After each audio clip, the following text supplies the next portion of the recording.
This is Pastor Steve with an encouraging word. Well, it's that scary time of year again. No, this time I'm not talking about Halloween.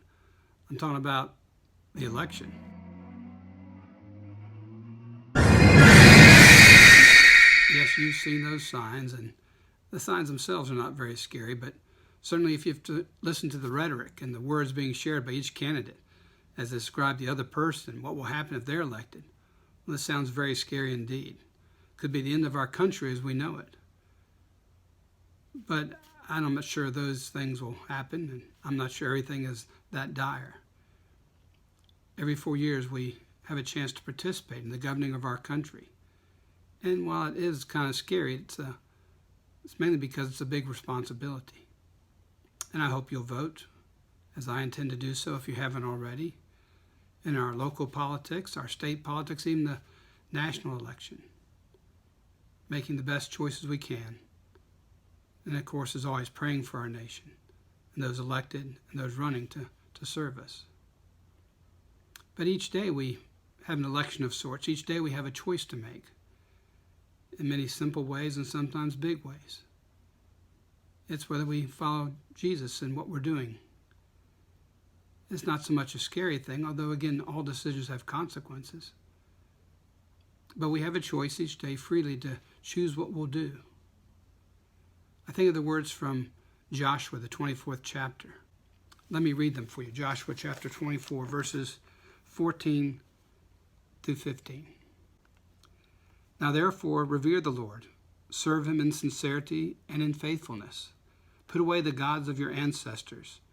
They served beyond the river and in Egypt, and serve the Lord. Now if you're unwilling to serve the Lord, choose this day whom you will serve, whether the gods of your ancestors who served them in the regions beyond the river, or the gods of the Amorites in whose land you are living. But as for me and my household, we will serve the Lord. That powerful question, whom will you choose? That powerful statement, choose this day whom you'll serve. It's an election every day through the choice we make of whether we'll let Jesus be Lord or follow our own dictates or the way of the rest of the world at times, or even at times the temptations before us. Someone said a long time ago, there's election day every day, that God has a vote, Satan has a vote, and you have a vote. And your vote is the deciding one.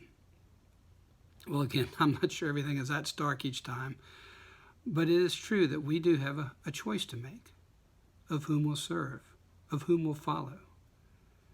Now, I can't guarantee which candidate will be elected president, but I do know that we have a choice every day of whom we'll follow. Whether we'll follow the Lord and go his ways, seeking first his kingdom and his righteousness, fulfilling the prayer we pray, thy kingdom come, thy will be done on earth as it is in heaven, through our choices, our actions, our words, and our deeds. Or whether we'll go our own way, make our own choices, and do and such go our way that may take us in places God doesn't intend, doing things that God does not want, adding to the problems of the world, or maybe in our own family. Or we'll be a healing presence, a person who makes a difference in good and positive ways through the things we do and the things we say. So I pray you use your vote well this November 2nd.